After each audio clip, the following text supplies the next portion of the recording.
Freed after 7 years in jail, Sam Hallam always said he was innocent of murder. He's obviously delighted, but he's very dazed because we were hoping for a successful outcome to this appeal, but we weren't expecting it would happen today. The Court of Appeal heard this was a serious miscarriage of justice. We'll have all the details. Good evening and welcome to the programme. He's been in jail for 7 years for a murder he says he didn't commit. But today, Sam Hallam was freed on bail to jubilant scenes at the Court of Appeal. He was convicted in 2005 for killing a trainee chef, but always protested his innocence. Today, his lawyer told the court that Mr Hallam had been the victim of a serious miscarriage of justice. Our Home Affairs correspondent Guy Smith has the story.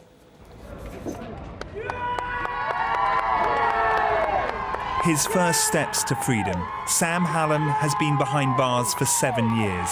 He went in a teenager. Today, at 24 years old, he's been released on bail, the prosecution withdrawing any opposition to his appeal. Too emotional to talk this afternoon, his supporters described their surprise at the dramatic turn of events. I think the word is shock. He's obviously delighted, but he's very dazed because we were hoping for a successful outcome to this appeal, but we weren't expecting it would happen today. Sam Hallam was 18 when he was jailed for life in 2005. He was found guilty of killing a 21-year-old trainee chef in Islington. It was here in Old Street the victim was attacked with bats and knives. The prosecution relied on 2 witnesses identifying Sam Hallam among a gang of up to 40 youths in what was described as a confusing and fast-moving situation.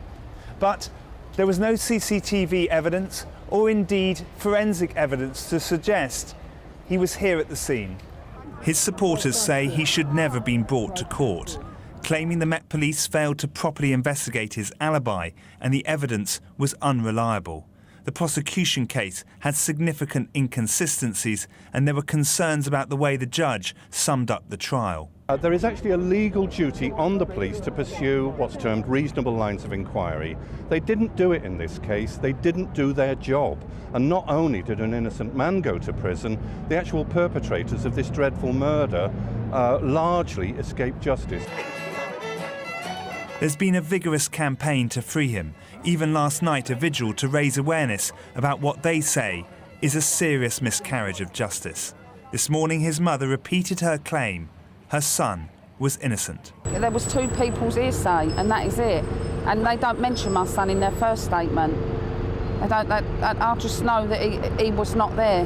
Tomorrow at the Court of Appeal, Sam Hallam's conviction is expected to be quashed. His father would have wanted to be there, but he committed suicide 2 years ago, according to his family, due to the stress of his son's case. Guy Smith, BBC London News.